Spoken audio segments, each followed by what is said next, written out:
E aí pessoal, tudo certo? Meu nome é Jaruda, estamos aqui para mais um vídeo para o nosso guia de iniciantes aqui sobre Azure DevOps, não é mesmo? A gente já teve alguns vídeos aqui falando sobre o que é o Azure DevOps, como é que você cria sua conta, como é que você cria seu repositório, como é que você trabalha com backlogs, que foi um vídeo bem legal, explica aí bem detalhadamente como é que funciona o Azure Board, como é que você pode criar backlog, criar task, configurar o seu board. A gente também teve aqui um vídeo começando a falar sobre Azure Pipelines na parte de CI do modo clássico, e agora a gente vai entrar aqui na parte de release, né? Na parte de Continuous Deployment também do modo clássico. Lembrando, a gente ainda vai trazer vídeo aqui sobre o modelo moderno ali, que é baseado em pipelines YAML, beleza?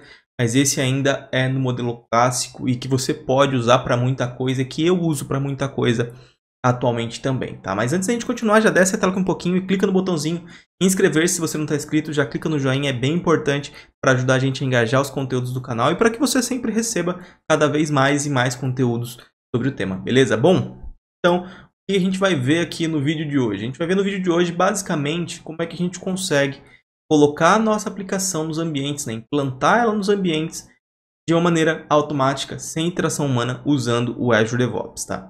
Então, essa estrutura que a gente tem hoje é a estrutura clássica do processo. Então, a gente também tem, assim como o processo de CI, como o processo de build, toda uma interface visual para criação e configuração dos pipelines, tá? Essa parte de releases não é uma parte que veio com o produto desde o começo, não.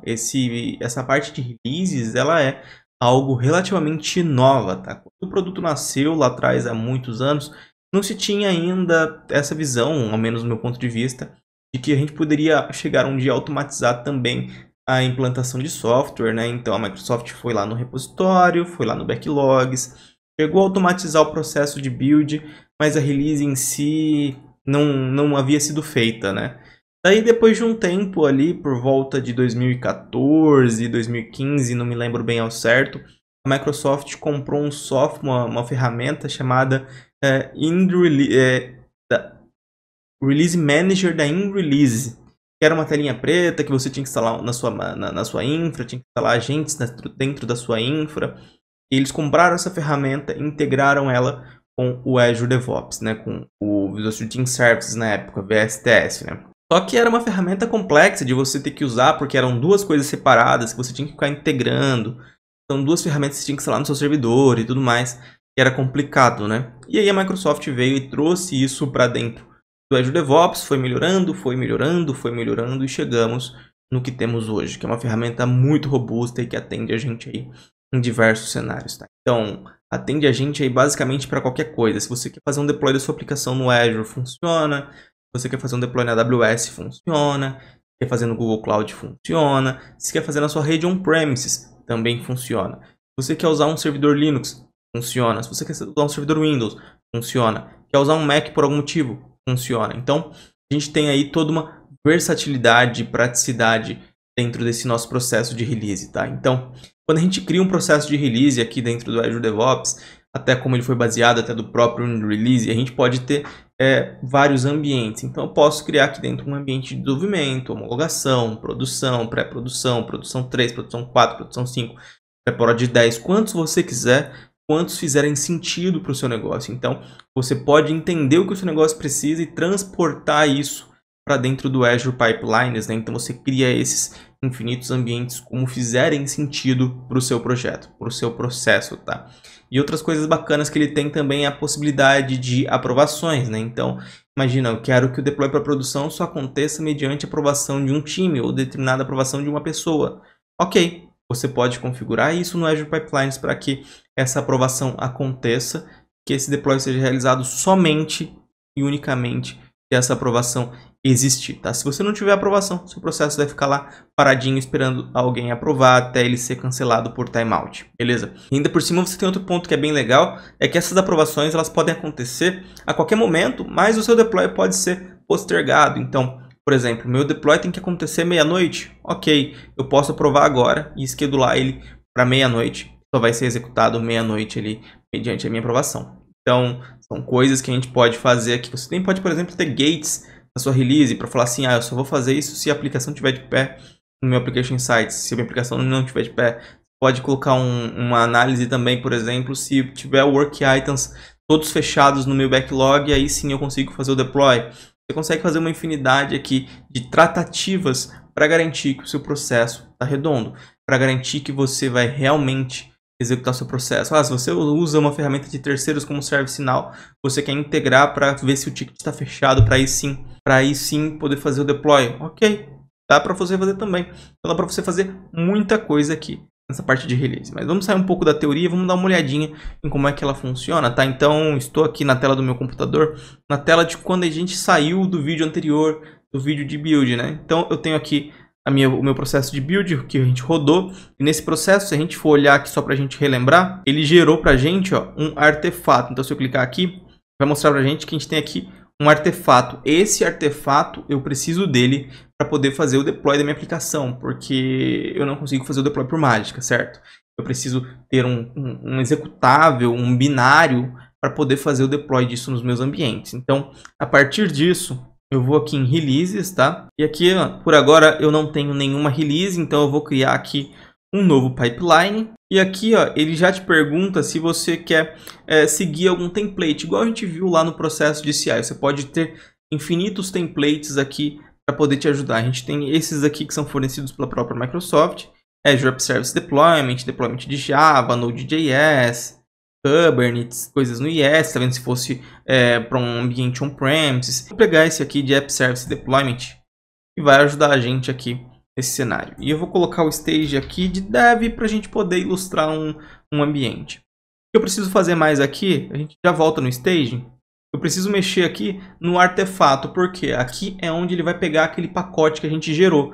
Então eu preciso apontar para ele onde esse pacote está. Esse pacote ele pode estar em vários lugares, como por exemplo uma build, que foi o que a gente fez.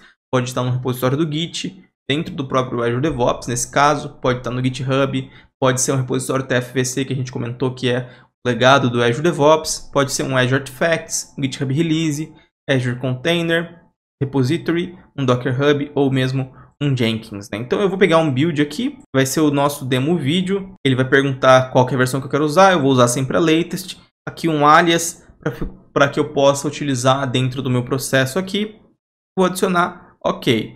Temos aqui então o nosso artefato, estão vendo? Isso daqui, esse rainho que tem aqui, é para a gente poder ligar a trigger dele. Por exemplo, eu quero que sempre que uma build nova rodar, eu inicie um pipeline de release, por exemplo, para deixar uma trigger automática. Eu posso vir e ligar isso daqui, ó, no build aqui. Eu quero rodar isso só se for uma branch main, por exemplo. Ok, pode ser.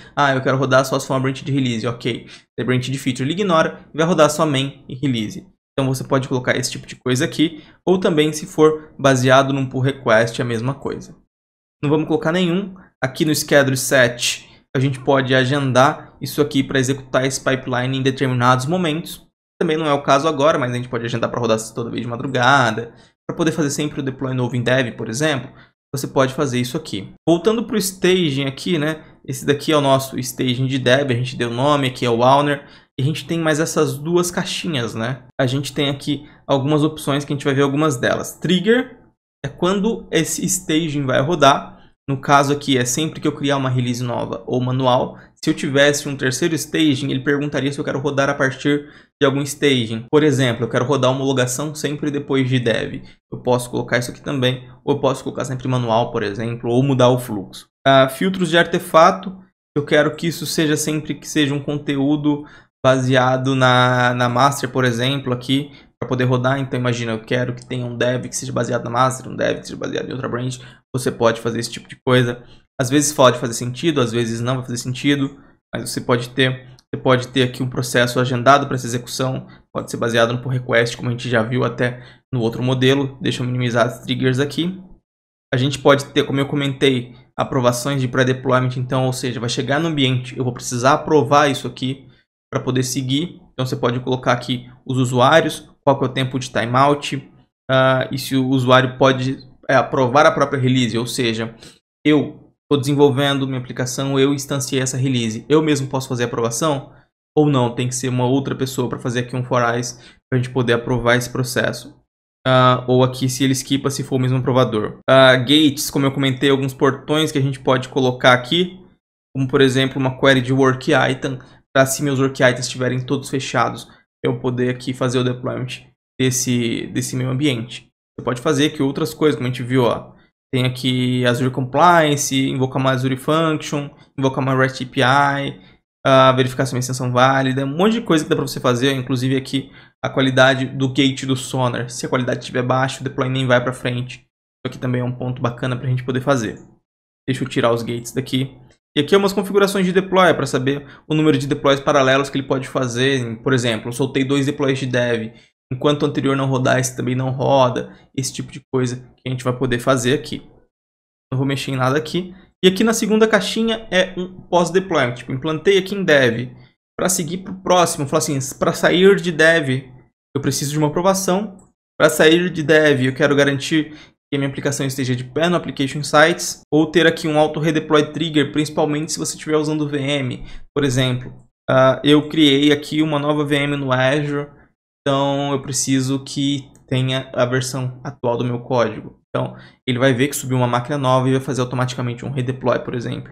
Então, você pode usar isso aqui também a seu favor. Beleza? Aqui em cima a gente tem o nome da release. Eu vou colocar demo release aqui. Eu sou muito criativo com o nome, vocês já devem ter notado. Aqui. Vamos para dentro do staging, ver como é que ele funciona aqui dentro, tá? Então, aqui... Para a parte de release, né, vocês já devem estar acostumados, baseados no vídeo anterior. É uma telinha bem parecida, né? Então a gente tem aqui o ambiente, que é o dev aqui em cima. E dentro do ambiente a gente tem os jobs, que vão ser as execuções que vão acontecer. Então, no meu agent job, a gente tem a mesma coisa que a gente já viu lá no processo anterior, que é a escolha dos pools de agentes, que podem ser os fornecidos pela Microsoft ou os seus on-premises, né? Então você pode usar aqui, você pode colocar aqui algumas demandas. Eu quero que nesse nó seja um nó Linux, eu quero que nesse nó tenha o Java, por algum motivo que eu preciso executar alguma coisa. Paralelismo aqui, timeout. E aqui a gente tem uma opção diferente que é a parte dos artefatos. Então eu posso ter mais de um artefato no meu build, sabe? Então no meu release eu posso ter um artefato da build A, B e C, por exemplo. E aqui eu posso escolher o que eu baixo no meu agente. Se eu baixo a release A, B ou C aqui dentro para poder baixar nesse agente. Então eu posso ter uma release um pouco mais completa e definindo o que vai para cada um dos ambientes. Beleza? Então dá para você fazer esse tipo de jogada. Aqui no auth token, caso alguma task sua precise se autenticar com o token, então você pode passar esse valor. Caso você queira fazer o deploy aqui, você vem aqui e escolhe as tasks. No nosso caso, a gente vai pegar uma task aqui de Azure App Service. E aqui, ó, nessas tasks a gente vem e configura tudo que a gente precisa. Para o nosso caso, eu preciso passar aqui a minha... Então, ó, estou aqui agora com o meu Azure autenticado e eu escolho aqui qual que é o meu app type. Então, pode ser um app on Windows ou um app on Linux. E aqui, dependendo da minha escolha, eu já consigo escolher aqui qual que é o meu app. Então, eu posso ir ali, ele lista meus apps Windows. Se eu trocar aqui para Linux, ele vai listar os meus apps para Linux aqui, né? Então, eu vou pegar esse Sample Dev App Services aqui para a aplicação. E aqui, ó, eu posso configurar se eu quiser fazer um deploy para um slot. E o App Services, caso você não saiba, ele tem esse conceito de slot. Então, posso criar dentro de um mesmo App Service, por exemplo, um ambiente de dev, homologação e produção. E posso fazer até um swap no meu código para ter uma promoção instantânea de código ali entre ambientes. Dá para você fazer umas estratégias legais, mas não é o foco desse vídeo. E aqui a gente precisa apontar onde é que está o nosso zip. Do jeito que está aqui, ele está um coringuinha para pegar qualquer zip que tenha no projeto. Como a gente só tem um desse artefato, ok, isso aqui vai funcionar. Mas caso você não tivesse, você tivesse que especificar o seu zip, pode vir aqui, ó, no Browse Package or Folder e vir aqui navegar pelo drop da sua pasta. E no nosso caso aqui, mostrar que seria aqui no s.zip. Ele pegaria sempre esse em específico, tá? Aqui você pode mexer em algumas outras coisas a mais, como por exemplo, se você tiver que mexer no App Settings, colocar variáveis no App Settings, você pode colocar aqui ou no Configuration Settings, tá? Vamos dar mais uma olhadinha nesse processo de release que mais a gente tem. E aqui do jeito que tá, vamos até salvar, ele já consegue fazer, ao menos em teoria, o deploy para a nossa versão de dev, né, da aplicação. Então nós temos aqui o que mais? A gente tem variáveis. Lembra que eu falei de variáveis nos pipelines de build? A gente tem aqui também. Só que aqui os escopos são a release toda ou os ambientes. Então eu posso ter variáveis que vão ser variáveis de dev, que vão ser variáveis de homologação, que vão ser variáveis de produção, que vão ser variáveis da produção 1000. Tudo isso de acordo com a sua necessidade. E elas podem ser usadas, por exemplo, para transformação de webconfig. Eu tenho até vídeo aqui sobre isso no canal, falando como é que você pode transformar o webconfig da sua aplicação durante o processo de deploy, que é algo que a gente costuma usar bastante. Seja você transformar o config da sua aplicação .NET webconfig, seja você transformar os secrets ou o config map do AKS, enfim, você sempre vai ter aí um arquivo de ambiente que você precisa transformar variáveis, porque, convenhamos, não convém você versionar conexões de banco, por exemplo, ou outras credenciais de produção dentro da aplicação. Então a gente tem esse conceito de transformação de variáveis durante o pipeline. Então, quando eu faço meu deploy de dev, eu transformo as variáveis para dev, quando eu faço homologação, transformo para homologação, e quando faço para produção, transformo para produção. E aqui a gente tem a opção de criar essas variáveis. Se eu vier aqui em add, dar um nome, eu posso dar um valor aqui e definir esse escopo. No meu caso é release e dev, né? Só que o ruim daqui é que se eu tiver reaproveitamento de variáveis, eu tenho que sempre gerir isso release por release. Daí entra os grupos de variáveis. Quando eu venho aqui, eu tenho bibliotecas de variáveis no meu projeto que eu posso fazer assim. Posso criar uma biblioteca de dev com todas as variáveis que eu vou usar em dev. E aí aqui nos pipelines eu só venho e referencio ela. E atribuo o escopo de dev.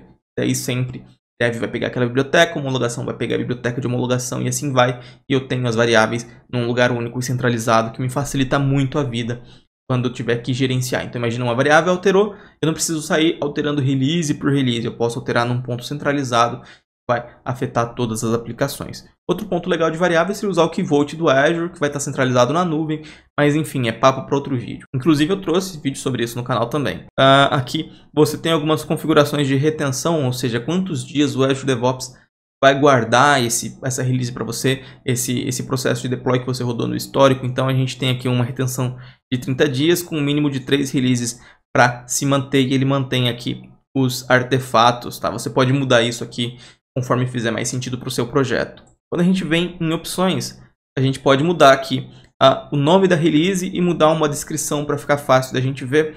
Esse release name aqui é para facilitar você mesmo ali na sua gestão, né? No nosso caso, por exemplo, vai ficar demo release e mais um revision, provavelmente demo release -1, demo release -2, demo release -3 a cada execução, mas você poderia colocar aqui um date time ou outras coisas para poder formar esse seu nome. Em integrations, você tem a integração aqui com o repositório para poder fazer o deployment, com os boards, com Jira. Então eu poderia colocar aqui, por exemplo, com os boards, por exemplo, para mapear esse ambiente de dev, com qual ambiente que está aqui, para lá na minha task, no meu backlog, ele falar assim, ó, eu acabei de fazer o deploy desse work item para esse ambiente aqui.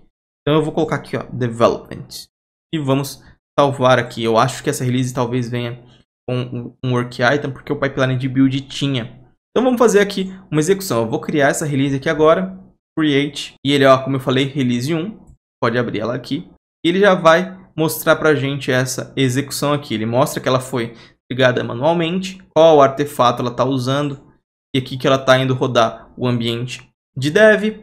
Ela mostra aqui, ó, os commits associados, uma trigger, ó, commits, work item, se tiver alguma coisa ela vai listar aqui, vamos ver, ó, listou um work item aqui, depois a gente vê se aconteceu alguma coisa com ele. Mas vamos ver aqui os logs da nossa aplicação. Então a gente consegue ver aqui nos logs, assim como o processo de CI, tudo que está acontecendo. Como a gente está usando um agent da própria Microsoft, ele vai instanciar um container, às vezes demora um pouquinho mais, às vezes demora um pouquinho menos para ele alocar. Aqui até que foi rápido, ele aloca um agente, vai fazer o checkout do nosso código e aí vai executar o processo de acordo com o que a gente configurou. Bom, ele terminou aqui de fazer o deploy e aparentemente com tudo certo, está tudo verdinho, ó, ele já mostra para a gente no log que a gente pode ver aqui tudo o que aconteceu.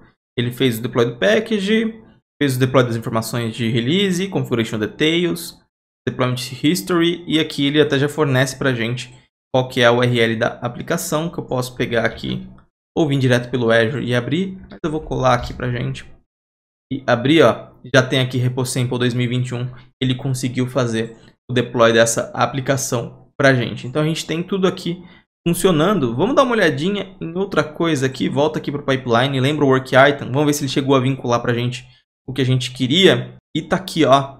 Ele mostrou aqui pra gente na aba de Development que a integração com os pipelines de build e teste foi feito e o build de demo série vídeo também foi feito, que foi do vídeo anterior.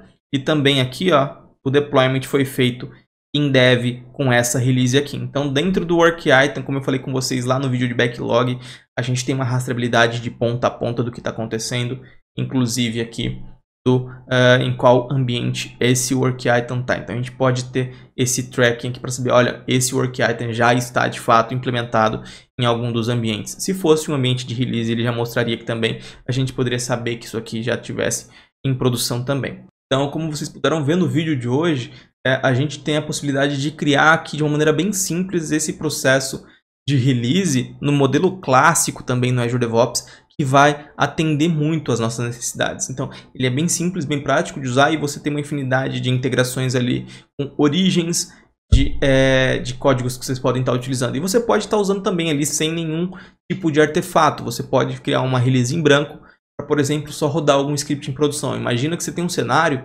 você tem uma subscrição do Azure, uma subscrição da AWS, ou o que for, você precisa rodar scripts lá para fazer algum ajuste, já que você não deve poder acessar o portal de produção manualmente para fazer ajustes, né? Não é seguro, não faz parte de compliance. Produção tem que ser um ambiente com acesso muito controlado e tudo que a gente precisa fazer deve ser via infrascode. Beleza? Então você só quer ali rodar um script para rodar, por exemplo, um Azure CLI para fazer um ajuste, que vai fazer um ajuste em todos os ambientes. Você cria uma release que não precisa nem ter artefato, vai ser só o script, só uma task de Azure CLI, faz ali a execução, passa pelas aprovações e vida que segue. Isso funciona muito bem, eu uso muito isso também para poder, justamente nesses tipos de cenário, onde a gente precisa configurar todo o ambiente, né, todos os ambientes do Azure, todas as subscrições do Azure, todos os ambientes de homologação, produção, e a gente não deve ter acesso manual, a gente pode colocar para poder fazer isso via pipeline para a gente. É até um processo dos mais indicados aí. Você não ter acesso aos ambientes, fazer tudo via infrascode na maior parte do possível, seja usando ARM Template, Terraform, CLI, o que for. O importante é você usar aí infrascode. A gente vai ter até uma live aqui em fevereiro, dia 6 de fevereiro, falando sobre infrascode com Terraform e GitHub Actions. Não perca, o link vai estar aqui na descrição do vídeo para esse meetup, beleza? Bom, era isso que eu queria trazer no vídeo de hoje, mostrar isso aqui para vocês, como isso funciona. E daqui a gente vai partir para alguns outros vídeos. Eu acho que a gente já vai partir para o vídeo mostrando o pipeline usando o modelo novo, né? Usando os YAMLs. Eu não sei se vai dar 1 ou 2 vídeos, mas é nisso que a gente já vai focar nos próximos vídeos aqui. Depois a gente mostra o Azure Packages, beleza? Então, não deixe de curtir o vídeo, compartilhar com seus amigos, se inscrever no canal se não está inscrito e até o próximo.